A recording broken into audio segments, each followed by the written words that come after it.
My name is Serena, and I am 34 years old. I work as a night shift nurse at our local hospital, and I have a beautiful 6-year-old daughter named Lily. For 8 years, I believed I had married into the perfect family. My husband, Marcus, loved us deeply.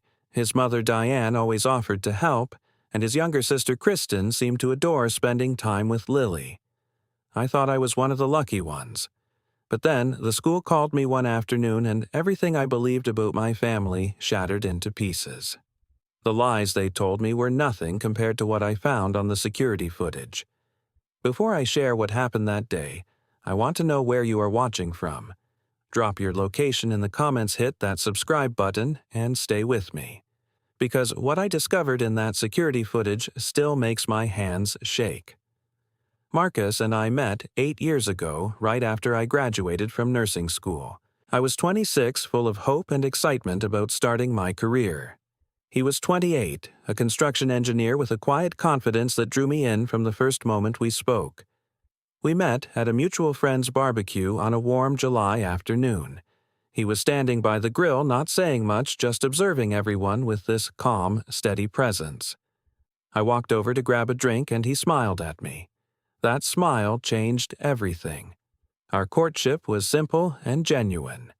Marcus was never the type for grand romantic gestures or flowery words. Instead, he showed his love through actions. He would drive 45 minutes to pick me up after my evening classes.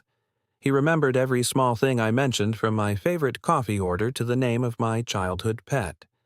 When my car broke down during my first winter as a nurse, he spent an entire weekend fixing it himself because he knew I could not afford a mechanic.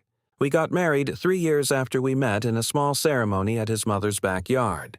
Diane had insisted on hosting, saying it was her gift to us. At the time, I thought it was incredibly generous. Looking back now, I wonder if it was her way of establishing control from the very beginning, though that might just be my hindsight coloring old memories. After the wedding, Marcus and I saved every penny we could. We both worked overtime whenever possible. He took extra construction projects, and I picked up double shifts at the hospital. After 2 years of sacrifice, we finally had enough for a down payment on a small house in a quiet neighborhood about 15 minutes from Diane's place. I remember thinking how perfect that distance was. Close enough for family support, but far enough for privacy and independence. When Lily was born, our world transformed completely. I had never experienced love like that before, so fierce and overwhelming that it scared me sometimes. Marcus was the same way. This man who rarely showed emotion would hold our tiny daughter for hours just watching her breathe. He would whisper promises to her about all the ways he would protect her, keep her safe, give her everything she needed. The first few years of Lily's life were exhausting but beautiful. I took 6 months of maternity leave, then returned to work part-time before eventually going back to full-time night shifts. Night shifts paid better, and we needed the extra money with all the expenses of raising a child. Plus, it meant I could be home during the day when Lily was awake. I slept while she was at preschool, then spent the afternoon and early evening with her before heading to work. Marcus and I made it work. On nights when I worked, he handled bedtime routines. He learned to braid Lily's hair, though his braids were always a bit lopsided. He mastered the art of reading bedtime stories with different voices for each character. He became an expert at checking for monsters under the bed and in the closet. Our daughter adored him, and watching them together filled my heart with a contentment I never knew I needed. Diane had been widowed when Marcus was only 12 years old. His father, a factory worker, died in an industrial accident. Diane was left alone with 2 children and very little money. She worked 2 jobs for years, cleaning houses during the day and waitressing at a diner at night. Marcus often told me stories about how she sacrificed everything for him and Kristen. She never bought new clothes for herself, never took vacations, never complained about her exhaustion. Everything she earned went toward her children. Because of this history, I always felt a deep respect for Diane. She had survived something unimaginably difficult and raised 2 children who turned out to be functioning adults. Marcus especially seemed to view his mother with a reverence that bordered on worship. He rarely disagreed with her, rarely questioned her opinions, rarely denied her requests. I understood why. She had given up so much for him. From the day Marcus introduced us, Diane was warm and welcoming toward me. She hugged me tightly, called me beautiful, said she could see why her son had fallen in love. Over the years, she continued to treat me with affection. She called me her daughter-in-law, but said I was like a real daughter to her. She included me in family traditions, asked for my opinions on holiday meals, sent me flowers on my birthday. I genuinely believed she loved me. When Lily came along, Diane's enthusiasm multiplied. She wanted to babysit constantly. She bought Lily toys and clothes, sometimes too many more than a child could ever need. She offered to watch Lily whenever Marcus and I needed a date night. She volunteered to help with childcare when I went back to work. I felt grateful to have such a willing and available grandmother for my daughter, but there were moments, small and easy to dismiss, that made me pause. Diane would sometimes make comments about my parenting that felt like criticism wrapped in concern. She would say things like, "Lily seems a bit shy. Maybe she needs more socialization." I always took her to play dates with other children. Or she would remark, "The poor thing seems so sensitive. Children need to toughen up these days." I noticed these comments but told myself she was just from a different generation. She meant well. She loved Lily. I should not read too much into her words. There was also the way Diane spoke about me when she thought I was not listening. Once I overheard her telling a neighbor that I worked too much, that poor Marcus had to do everything at home. That was not true at all. Marcus and I split responsibilities fairly, but I let it go because confronting her seemed like more trouble than it was worth. I did not want to create tension in the family over overheard gossip. Kristen was 29 years old, 7 years younger than Marcus. She had never married, never seemed interested in settling down. She worked as a freelance graphic designer, which meant her schedule was unpredictable and her income was inconsistent. Some months she had more work than she could handle. Other months she would go weeks without a single project. When Kristen was doing well, she was fun to be around. She would show up at our house with surprise gifts for Lily. She would take her niece to the park, push her on the swings for hours, buy her ice cream on the way home. Lily loved these visits, always asking when Aunt Kristen was coming back. But Kristen had another side. She could be flaky and unreliable. She would make plans and cancel at the last minute without much explanation. She would promise to call and then disappear for weeks. Sometimes I sensed something troubled beneath her cheerful exterior, a restlessness or unhappiness she never fully addressed. But whenever I tried to ask about her life, she deflected with jokes or changed the subject. Kristen had told me once, about a year before everything happened, that she wanted to help more with Lily. She said I worked too hard, and she felt useless compared to her brother who had his life together. She offered to babysit whenever I needed, saying it would give her purpose, and also let her spend more time with her favorite niece. I was touched by the offer. It seemed like she genuinely wanted to be involved in our lives. As Lily started first grade, my work schedule became more demanding.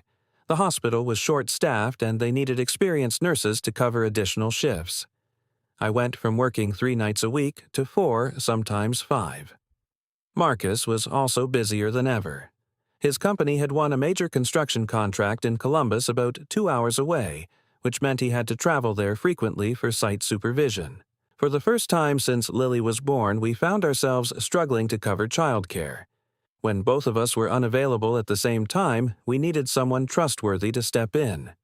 That was when Diane formally offered to have Lily stay at her house on nights when Marcus was out of town and I was working. It seemed like the perfect solution. Lily loved her grandmother.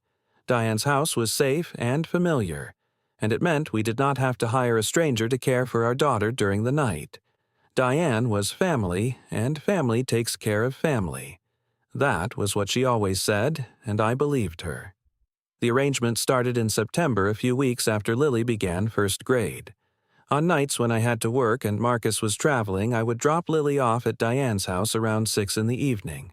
Diane would give her dinner, help her with any homework, and put her to bed by 8. I would pick Lily up the next morning after my shift ended, usually around 7:30, in time to get her ready for school. For the first month, everything seemed fine. Lily did not complain about staying with her grandmother. Diane reported that the nights went smoothly.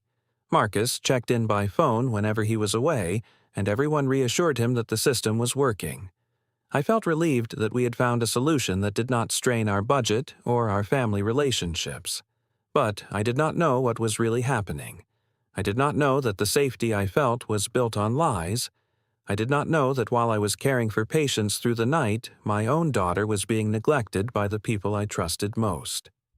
The first sign that something was wrong came so quietly that I almost missed it entirely.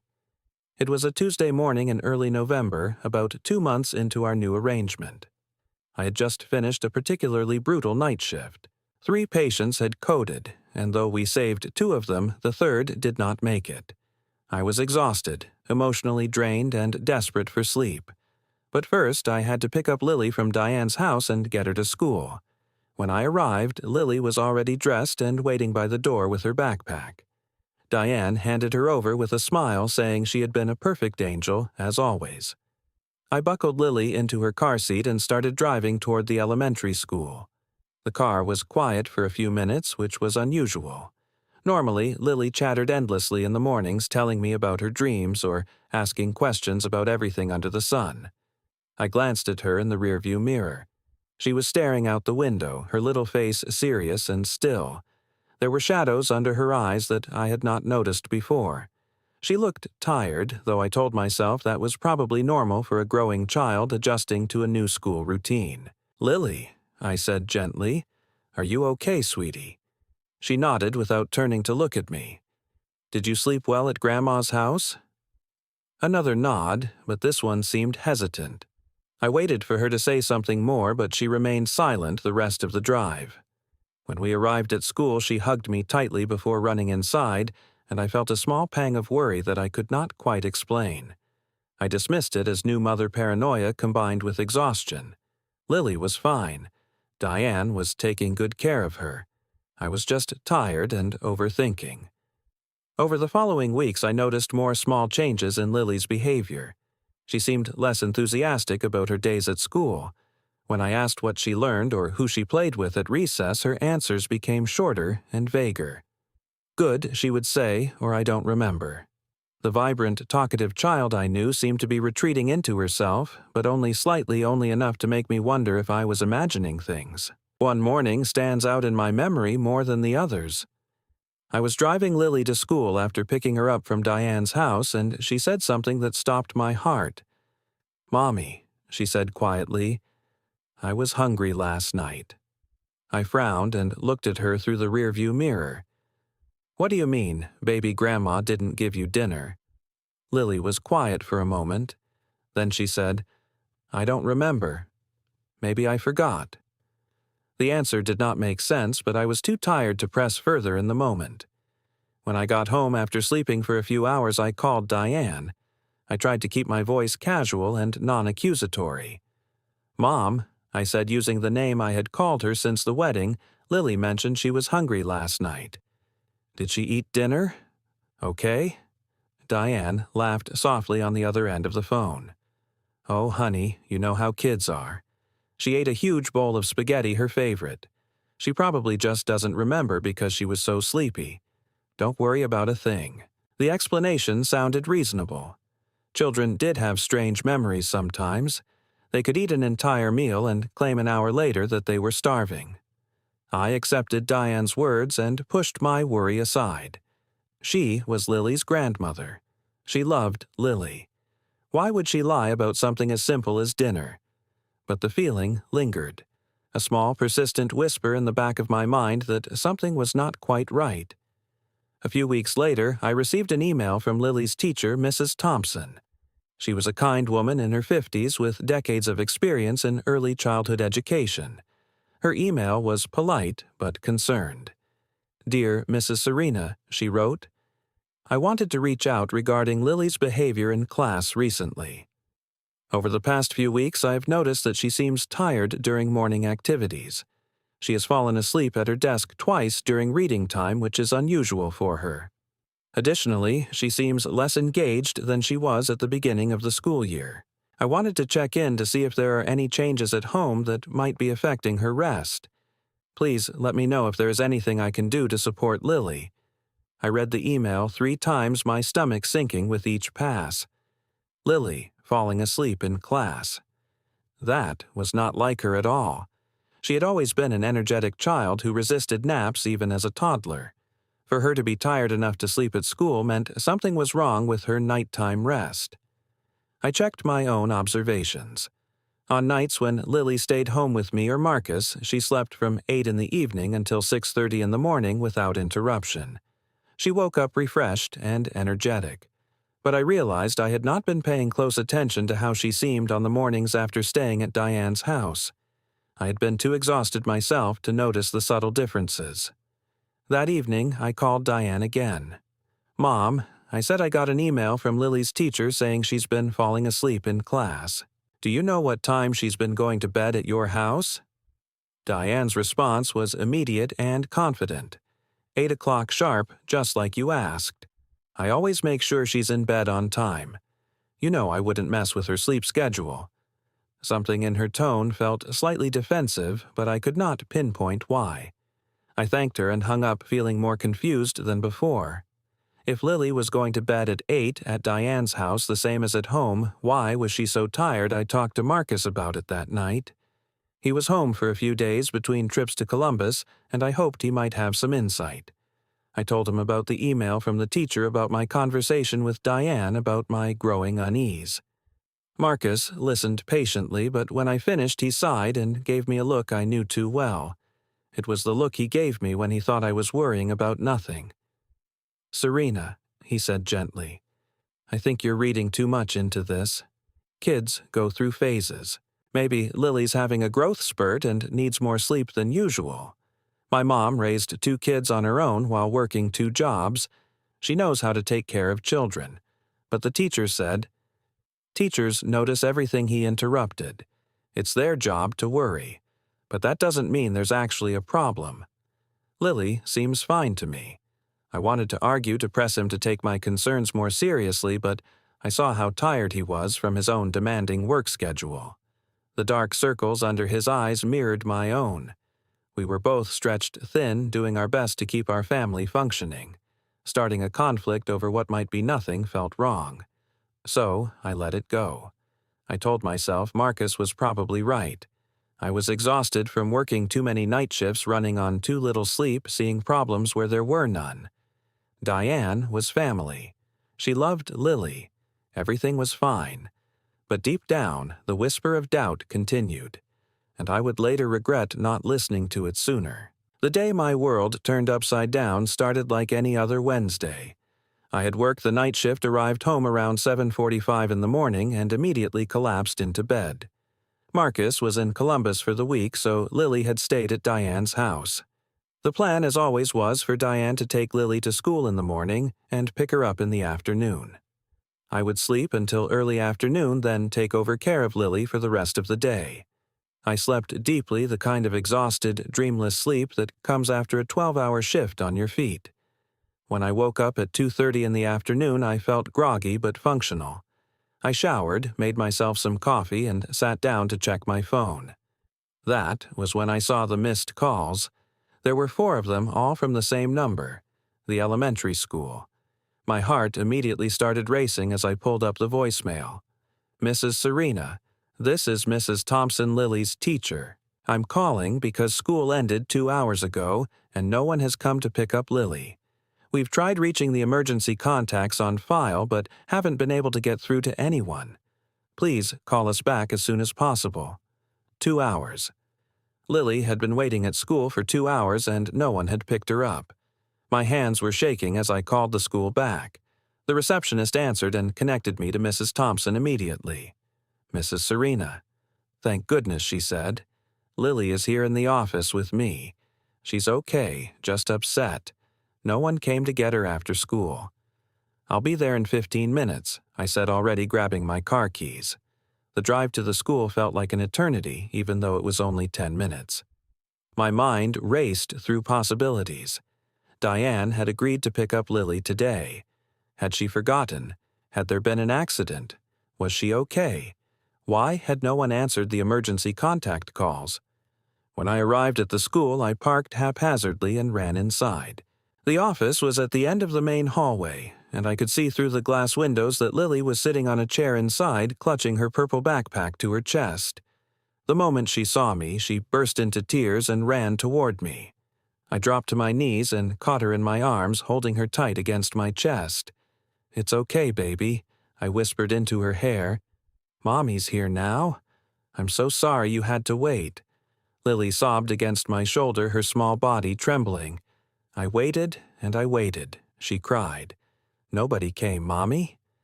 I held her for a long moment, letting her cry out the fear and confusion. Then I stood up, keeping her hand firmly in mine, and turned to face Mrs. Thompson and the principal, Mr. Davidson, who had joined us in the office. "I am so sorry this happened," I said. "I don't understand how this could have occurred. My mother-in-law was supposed to pick her up today." Mr. Davidson nodded, his expression serious but not unkind. "We understand that life happens, Mrs. Serena. We tried calling you first, but it went to voicemail. Then we called the second emergency contact, Diane Mitchell, but there was no answer. The third contact, Kristen Mitchell, also did not pick up. I felt my cheeks flush with embarrassment and frustration. Diane and Kristen both not answering. That seemed impossible. Diane always kept her phone nearby, and Kristen practically lived on her phone. Mrs. Thompson spoke gently. "Lily has been very brave. She waited patiently and did everything we asked. But I wanted to let you know that this is the kind of incident we have to document. If a child is left at school for an extended period without contact from a guardian, we're required to file a report." The words hit me like a slap. A report. Like we were neglectful parents. Like we had done something wrong. Shame and anger swirled inside me, but I forced myself to stay calm. "I understand," I said. "I promise this will not happen again. I'm going to find out exactly what went wrong today." As I walked Lily out to the car, my mind was already spinning with questions. Why had Diane not come? Why had no one answered their phones? Something was very wrong, and I intended to find out what. I buckled Lily into her car seat and started driving toward home. For a few minutes, I focused on calming her down, talking to her in a soothing voice about her favorite things. I asked about her best friend Emma, about the class hamster named Nibbles, about what she wanted for dinner. Gradually, her sniffles subsided and she started to relax. Then carefully I asked about what had happened. "Lily," I said softly, "do you know why Grandma didn't come to pick you up today?" Lily was quiet for a moment. "I don't know," she finally said. "Was Grandma feeling sick this morning?" "I didn't see Grandma this morning," Lily replied. This caught my attention. I glanced at her in the rearview mirror. "What do you mean, sweetie? You stayed at Grandma's house last night." Lily shook her head slowly. "No, Mommy. I slept at our house last night. Aunt Kristen brought me home." I felt a cold chill run down my spine. That made no sense. I had dropped Lily off at Diane's house myself yesterday evening before leaving for my shift. Lily was supposed to spend the night there. Why would she have been at our house? "Lily," I said, trying to keep my voice steady, "are you sure you slept at our house last night? Not at Grandma's." "Yes, Mommy. Aunt Kristen drove me home. She said Grandma was too tired, so I had to sleep at our house." The chill deepened into something darker. Kristen had taken Lily from Diane's house to our house in the middle of the night. Why and who had been with Lily at our house? Kristen, or had Lily been? I could not finish the thought. It was too terrible to consider. I focused on getting us home safely, my hands gripping the steering wheel so tightly that my knuckles turned white. When we pulled into the driveway, I helped Lily out of the car and brought her inside. I set her up with a snack and her favorite cartoon in the living room, then went into the kitchen to make some phone calls. I had to get to the bottom of this, and I had a feeling I was not going to like what I found. My hands trembled as I dialed Diane's number. It rang 4 times before she answered, her voice casual and unhurried. "Serena. Hello, dear. How are you?" The cheerfulness in her tone made my jaw clench. I forced myself to stay calm to gather information before showing my hand. Mom, I said something happened today. No one picked up Lily from school. She was waiting for over 2 hours. There was a brief pause on the other end. Oh my goodness, Diane said, her voice shifting to concern. Really? That's terrible. Is she okay? She's fine now, I said. But I need to understand what happened. You were supposed to pick her up today. Another pause, slightly longer this time. Yes, well, I wasn't feeling well this morning. I had a terrible migraine, couldn't even get out of bed, so I asked Kristen to handle everything for me. Okay, I said slowly. So Kristen was supposed to pick up Lily. That's right. She said she would take care of it. I assumed she did. Well, she didn't. The school couldn't reach either of you. Diane sighed heavily. Oh dear, I'm so sorry. I had my phone on silent because of the headache. I don't know what happened with Kristen. Let me call her and find out. Actually, I said before you do that, I need to ask you something. Lily told me she didn't stay at your house last night. She said Kristen drove her to our house and she slept there. Is that true? The silence that followed felt different from the earlier pauses. This one was thick and uncomfortable. Well, Diane finally said yes. I wasn't feeling well last night either, so I thought it would be better for Kristen to take Lily home. Kristen said she would stay with her there. Something in her voice made me suspicious. The explanation was plausible on the surface, but something felt off. I decided to push further. Mom, what time did Kristen bring Lily to our house? I'm not sure exactly. 9 or 9:30, maybe I wasn't keeping track because of my headache. And Kristen stayed with Lily all night. Yes, of course. She wouldn't leave a child alone. What kind of question is that? The defensive edge in her voice confirmed my suspicions that something was being hidden. But I didn't have proof yet. I thanked Diane for the information and told her I would call Kristen myself.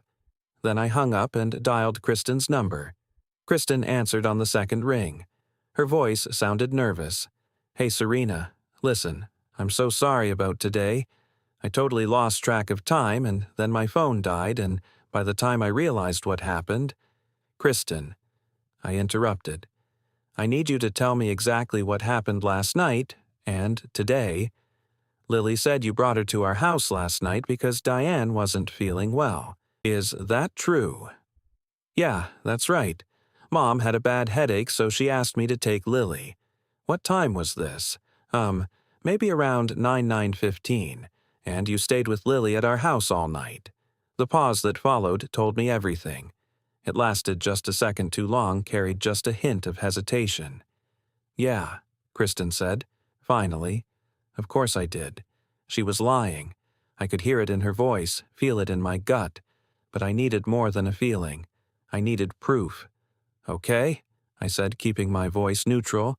We'll talk more about this later. I need to go take care of Lily now.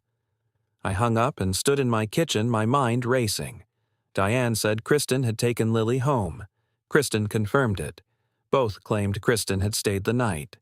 But something about their stories didn't sit right. The hesitations, the defensive tones, the too quick explanations. They were hiding something. Then I remembered.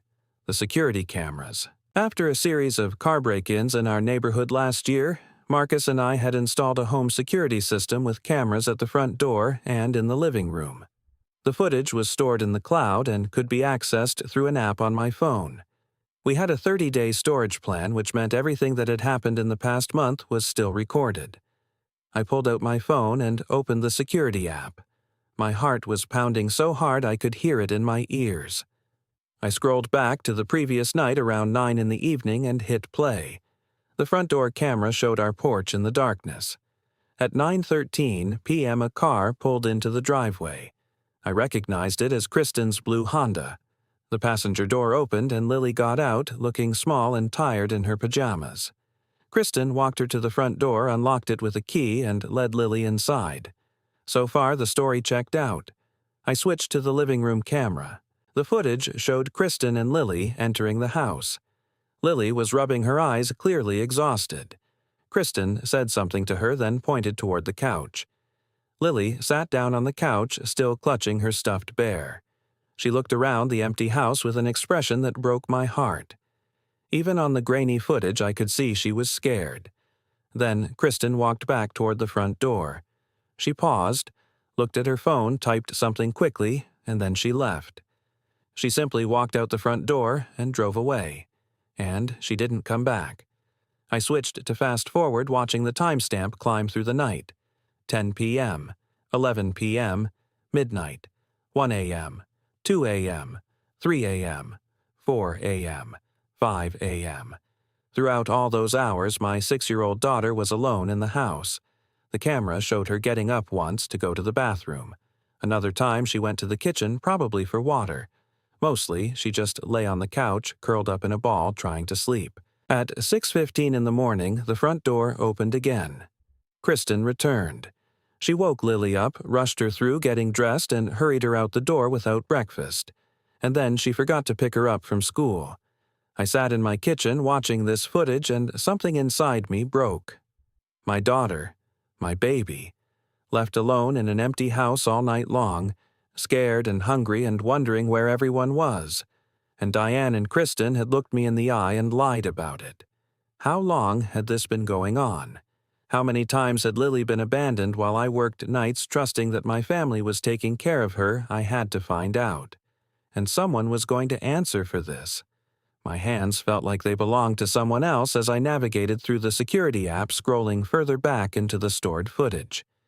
Each date I selected felt like opening another wound, revealing another night of betrayal I had been too blind to see. The night before the school incident. I selected it and watched with growing horror as the same pattern emerged. Kristen arrived at 9:22 p.m., dropped Lily off at the house, and left within 5 minutes. Lily spent the entire night alone on the couch. In the morning, Kristen returned at 6:30, got Lily ready, and took her to school. Then, later that day, she picked Lily up properly and returned her to Diane's house before I was scheduled to pick her up. They had covered their tracks well. On the mornings when I collected Lily from Diane's house, she was always there, dressed and ready. I never suspected that she had actually spent the night somewhere else entirely. The system of lies had been carefully constructed to keep me in the dark. I checked another date. 2 weeks earlier. Same pattern. Lily, dropped off alone, left overnight, collected in the morning. My stomach churned with each video I watched. Then I went back 3 weeks. 4 weeks. I found 3 more instances in that month alone. 3 more nights when my 6-year-old daughter had been abandoned in an empty house from evening until morning. Alone in the dark.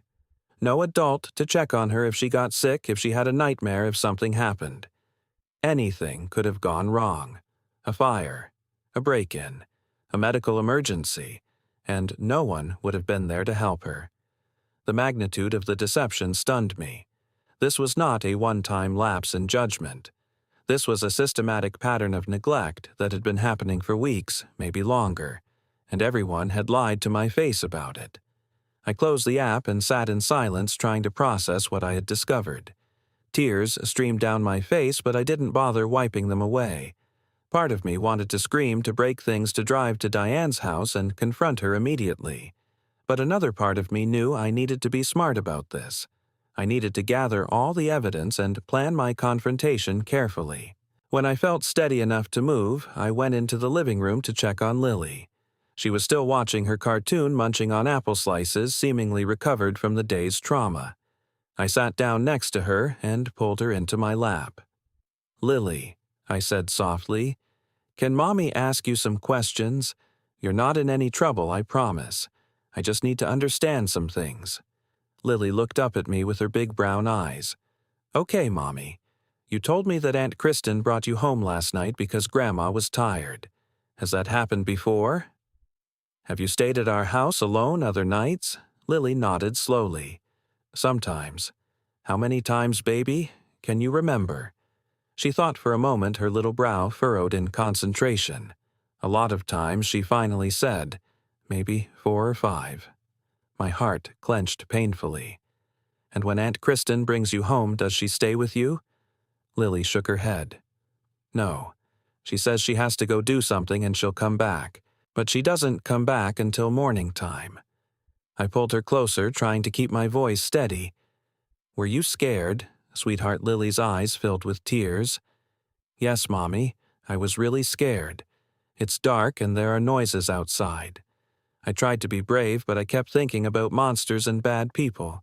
I wanted to call you, but I didn't know your number and I couldn't find the phone. Oh, baby. I kissed the top of her head, my own tears falling freely now. I'm so sorry. I'm so sorry. Mommy didn't know. But I know now, and I promise you this will never ever happen again. Do you understand me? Never again. Lily nodded against my chest, and we sat there together for a long time holding each other.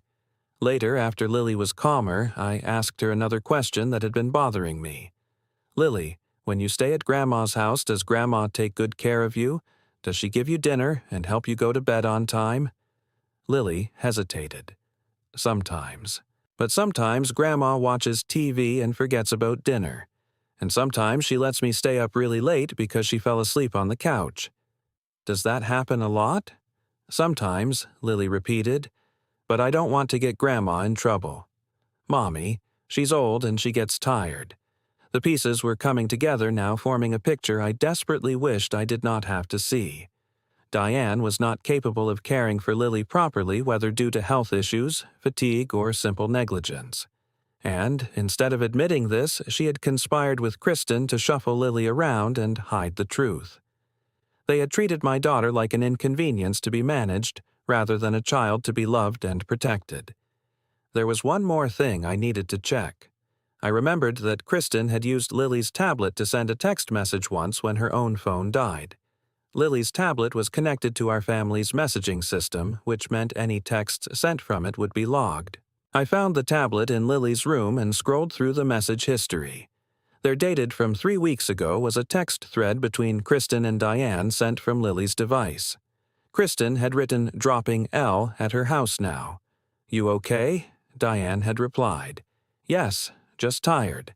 This is easier anyway. Make sure you get her to school on time tomorrow. Kristen, I will. She'll be fine. Diane, don't tell Serena. She'll overreact. Don't tell Serena. She'll overreact. I stared at those words, reading them over and over until they burned into my brain. They knew. They knew exactly what they were doing. They knew it was wrong. And they deliberately chose to hide it from me because they knew I would not accept it. This was not a misunderstanding. This was not a lapse in judgment. This was intentional deception coordinated between two adults who were supposed to love and protect my child. I took screenshots of everything. The security footage, the text messages, all of it. I saved copies to multiple places: my phone, my email, a cloud drive. I was not going to let anyone dismiss this or gaslight me into thinking I was overreacting. I had proof. Undeniable, documented proof. Now, I needed to decide what to do with it. I called Marcus that evening, telling him he needed to come home immediately. Something in my voice must have conveyed the seriousness because he did not argue or ask questions. He simply said he would book the next available flight and be home by morning. While I waited, I paced the house like a caged animal. Lily was asleep in her room and I checked on her every 15 minutes just to reassure myself that she was safe. I could not shake the images from the security footage, my little girl alone on that couch hour after hour, waiting for someone who never came. Marcus arrived home at 7 in the morning. He looked exhausted from the overnight travel, but his eyes were sharp with concern when he saw my face. What happened? He asked immediately. Is Lily okay? She's okay now, I said. But you need to see something. I led him to the living room and sat him down on the couch. Without saying anything else, I handed him my phone with the security footage queued up. I watched his face as he watched the video, saw his expression shift from confusion to disbelief to something darker. When the video ended, he sat in silence for a long moment. Then he looked up at me with devastation in his eyes. How many times, he asked, his voice hoarse. At least 4 or 5 that I found in the past month. Probably more that I haven't discovered yet. Marcus put his head in his hands. I don't understand. Why would they do this? I don't know. But they both lied to me about it. Multiple times. And there's more. I showed him the text messages between Diane and Kristen. "Don't tell Serena. She'll overreact." I watched his jaw tighten as he read them. "They were covering it up," I said. "They knew exactly what they were doing, and they chose to hide it from us." Marcus was quiet for a long time. I could see him struggling, torn between the evidence in front of him and his lifetime of trust in his mother and sister. Finally, he spoke. "There has to be some explanation," he said, slowly. "Maybe there's context we're missing. Maybe." "What context could possibly justify leaving a 6-year-old alone all night?" I interrupted, my voice sharper than I intended. "What explanation makes it okay to lie to us about where our daughter was sleeping?" "I'm not saying it's okay," Marcus said quickly. "I'm just saying maybe we should hear their side before what I demanded. Before we decide whether abandoning our child is acceptable. I have video evidence, Marcus. I have text messages. There is no their side that changes what they did." He flinched at my words, and I immediately felt guilty. He was not the enemy here. He was a son trying to reconcile the mother he thought he knew with the mother who had betrayed his child. "I'm sorry," I said, softening my voice. "I know this is hard for you. I know you love your mom, but Lily is our daughter. She has to come first." "I know," he said quietly. "She does come first. I need to hear them explain themselves. I need to understand why." I nodded reluctantly. "Okay, we'll talk to them together. But Marcus, I need you to promise me something. No matter what they say, no matter how they try to justify this, you need to stand with me and Lily. Not with them. Can you do that?" He met my eyes and I saw the pain there, the impossible position he was in. But I also saw resolve. "Yes," he said. "I promise." That afternoon we asked Diane and Kristen to come to our house. We told them it was important, but did not give them any details. When they arrived, Diane looked curious but unconcerned. Kristen looked nervous, fidgeting with her phone and avoiding eye contact. We all sat in the living room. Marcus and I on one couch, Diane and Kristen on the other. The tension was palpable. "I want you both to know that this conversation is being recorded," I said, gesturing to my phone on the coffee table. "And I want you to think very carefully before you speak, because I already know the truth." Diane's expression flickered with something like alarm. "Serena, what is this about?" Instead of answering, I picked up the remote for our smart TV and cast the security footage to the screen. The video played showing Kristen dropping Lily off and leaving, showing my daughter alone throughout the night, showing Kristen returning in the morning. The room was utterly silent as the footage played. Kristen's face went pale. Diane stared at the screen with an expression I could not read. When the video ended, I spoke again. This happened multiple times over the past month, at least 4 or 5 nights that I found. And both of you lied to me about it. Repeatedly. Kristen burst into tears almost immediately. "I'm so sorry," she sobbed. "I didn't mean for this to happen. I was going through a really hard time and I couldn't handle the responsibility, and I thought just one night wouldn't matter." "You thought one night wouldn't matter," I repeated incredulously. "You left a 6-year-old child alone in an empty house for hours, multiple times. Anything could have happened to her. I know," Kristen wailed. "I know it was wrong. I'm so sorry." I turned to Diane. "And you? What's your excuse?" Diane's expression had hardened. She sat up straighter, her chin lifting. "I was trying to help," she said coolly. "I agreed to watch Lily and I did my best. But I'm 62 years old, Serena. I get tired. I get headaches. Some nights I simply couldn't manage, so Kristen stepped in. Stepped in by leaving my daughter alone. That's not stepping in. That's child abandonment." "You're being dramatic," Diane said dismissively. "Lily was fine. Nothing happened to her." "She wasn't fine," I shouted, losing my composure. "She was terrified. She spent those nights alone and scared, not knowing where her family was. She's 6 years old." I pulled out my phone and read the text messages aloud. "Don't tell Serena. She'll overreact. You wrote that, Diane. You knew what you were doing was wrong, and you deliberately hid it from me." For the first time, Diane looked uncomfortable. I was trying to avoid unnecessary conflict. "No," I interrupted. "You were covering up your own negligence. You and Kristen both. You treated my daughter like she was some burden to be shuffled around and discarded whenever it was convenient for you." Marcus spoke for the first time since his family had arrived. "Mom, I don't understand. Why didn't you just tell us you couldn't handle watching Lily? We would have figured something else out." Diane's expression softened when she looked at her son. "I didn't want to let you down, Marcus. You and Serena work so hard and I wanted to help. I thought I could manage. When I couldn't, I tried to find solutions. Leaving my daughter alone is not a solution," I said firmly, "and I want to be very clear about what happens next." I stood up, looking down at both of them. "Effective immediately, neither of you will have unsupervised access to Lily. You will not pick her up from school. You will not babysit her. You will not be alone with her under any circumstances. If and when you see her, it will be with me or Marcus present." Diane's face contorted with outrage.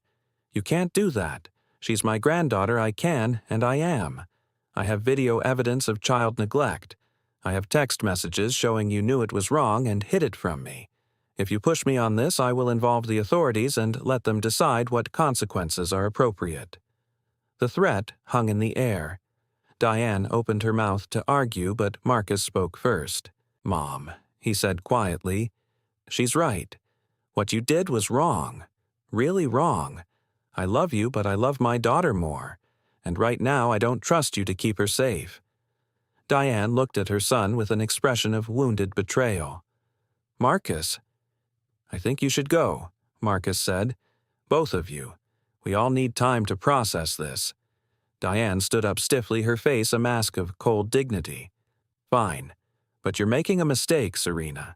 I was only trying to help your family. Someday, you'll understand that." She walked out without another word. Kristen followed, still crying, mumbling apologies that I barely registered. When the door closed behind them, the house fell silent. Marcus and I looked at each other, both of us exhausted and shattered. But underneath the pain, I felt something else. A grim satisfaction that I had finally stood up for my daughter, that the lies had been exposed, that the people who had betrayed us had been held accountable. It was not a happy ending, but it was a beginning of rebuilding trust, of creating better systems to protect Lily, of making sure nothing like this ever happened again. And that at least was something to hold on to. The weeks following the confrontation were among the hardest of my life. There were practical matters to arrange, like finding reliable childcare for Lily, but the emotional aftermath was even more challenging.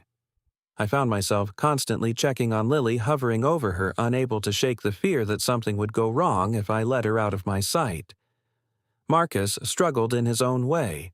He loved his mother and sister despite what they had done, and cutting them off even partially went against every instinct he had. Some nights I would find him sitting alone in the dark living room, staring at nothing, lost in thoughts he could not share. I gave him space when he needed it, and held him when he let me. We were both wounded, but at least we were wounded together. I took 2 weeks of leave from the hospital to focus on Lily and myself. During that time, I scheduled an appointment with a child psychologist who specialized in early childhood development. Dr. Patterson was a calm, gentle woman in her 40s who immediately put both Lily and me at ease. Over several sessions, Dr. Patterson worked with Lily to understand the impact of what she had experienced. It turned out that Lily had developed some anxiety around being alone, which was completely understandable given the circumstances. Dr. Patterson gave us tools to help Lily feel safe, like establishing consistent routines, creating a special comfort kit with her favorite items, and practicing relaxation techniques together. What helped most, Dr. Patterson told me privately, is that Lily knows you're there for her now. You discovered the problem, and you fixed it. Children are resilient when they have secure attachments to their caregivers. Lily has that with you and with Marcus. The reassurance meant more to me than I could express. I had been torturing myself with guilt, wondering if I should have seen the signs sooner, if I could have prevented the whole thing. Dr. Patterson helped me understand that blame was not productive. What mattered now was moving forward. Marcus and I had several long conversations about restructuring our lives. We realized that we had been pushing ourselves too hard, working too many hours, relying too heavily on others for childcare. Something had to change. Marcus talked to his company and arranged to transition to projects closer to home. He would travel less and be present more. The pay cut was significant, but we agreed that our family's well-being was worth more than money. I adjusted my schedule at the hospital, dropping from 4 or 5 nights per week to 3. This meant less overtime pay, but it also meant more time with Lily and less reliance on others for childcare. For the nights when both of us were unavailable, we found a professional nanny through a reputable agency. Her name was Gloria, a woman in her early 50s with decades of experience and excellent references. We did a thorough background check, interviewed her multiple times, and had her spend supervised time with Lily before trusting her alone. The extra security cameras I installed throughout the house gave me peace of mind that I could check in remotely whenever I needed. 6 months passed. Slowly, our lives found a new rhythm. Lily's anxiety lessened as she grew confident in the consistency of our care. She started sleeping through the night without bad dreams. She became her chatty, energetic self again, full of questions and stories and endless curiosity about the world. One day, a letter arrived in the mail. It was from Diane, handwritten on her personal stationery. I almost threw it away without reading it, but something made me pause. I opened the envelope and found 2 pages of careful script. The letter was an apology. Not the defensive, justifying kind she had given during our confrontation, but something different. Something that sounded genuine. "Dear Serena," she wrote, "I have spent the past 6 months thinking about what happened and about my role in it. I have come to understand that what I did was wrong, in ways I did not fully grasp at the time. I put my pride and my reluctance to admit weakness above my granddaughter's safety. I lied to you because I was ashamed of my own limitations. None of that excuses my actions. Nothing can excuse them. I am writing to tell you that I have sought help. I see a therapist now who is helping me understand why I made the choices I made and how to be a better person going forward. I do not expect your forgiveness. I have not earned it. But I want you to know that I am trying to change. If there ever comes a day when you feel comfortable allowing me to see Lily again, even supervised, I would be grateful beyond words. But I will respect whatever boundaries you set. You are her mother. You know what is best for her. With deep regret and hope for the future Diane." I read the letter 3 times, each time finding new emotions I could not quite name. Anger was still there, simmering beneath the surface. But there was also something else. A reluctant recognition that people could change, that even deep betrayals did not have to be permanent. I did not respond immediately. I needed time to think, to discuss with Marcus, to decide what was right for Lily. But I kept the letter, tucked it away in a drawer where I could find it when I was ready. A few weeks later, Kristen came to see us. She looked different from the last time I had seen her.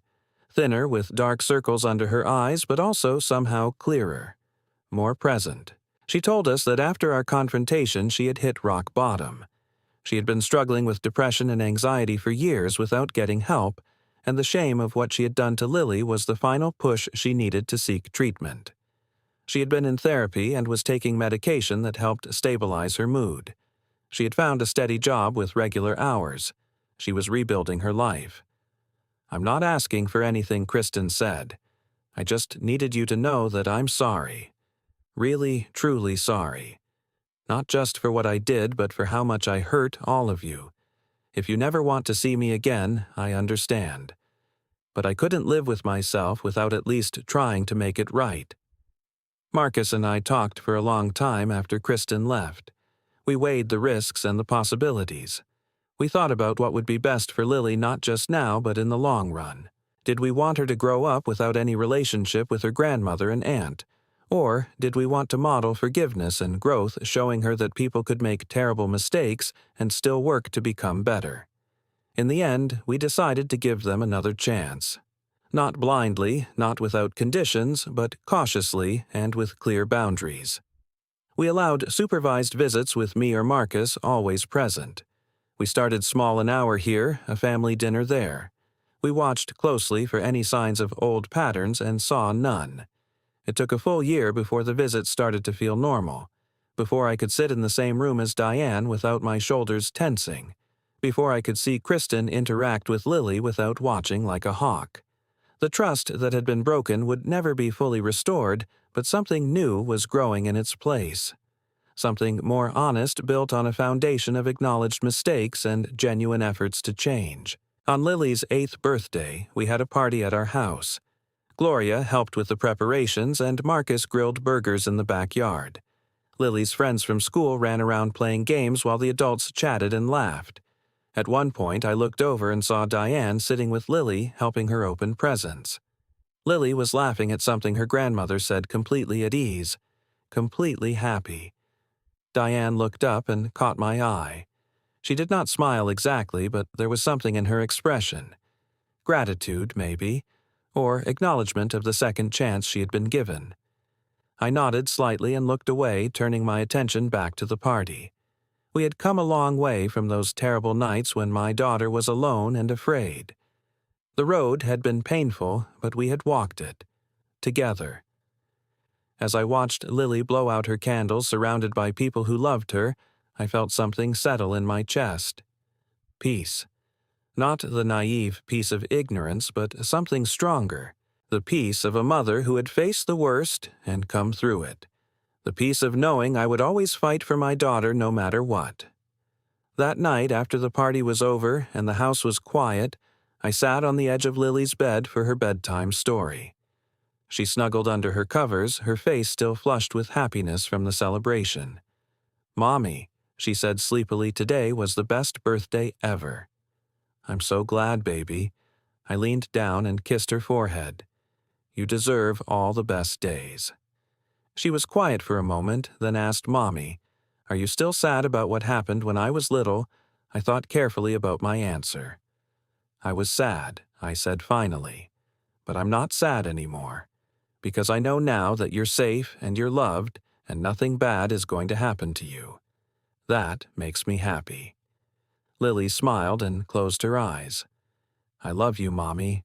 I love you too, Lily. More than anything in the whole world."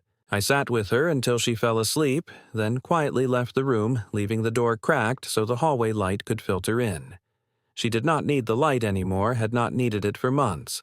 But I left it on anyway, just in case. If you have made it to the end of this story, I want to thank you for staying with me. This journey was not easy to share, but I believe there is value in telling the truth, even when it is painful. So, let me ask you this. If you were in my situation, would you have given Diane and Kristen a second chance? Or would you have cut them off completely? I would love to hear your thoughts in the comments below. If this story touched you in any way, please hit the like button and share it with other parents who might need to hear it. And if you want to see more stories like this, make sure to subscribe to the channel and turn on notifications so you never miss an upload. Thank you for being here. Thank you for listening. And most importantly, trust your instincts when it comes to your children. If something feels wrong, investigate. Demand answers. Never stop fighting for the people you love. Take care of yourselves and each other.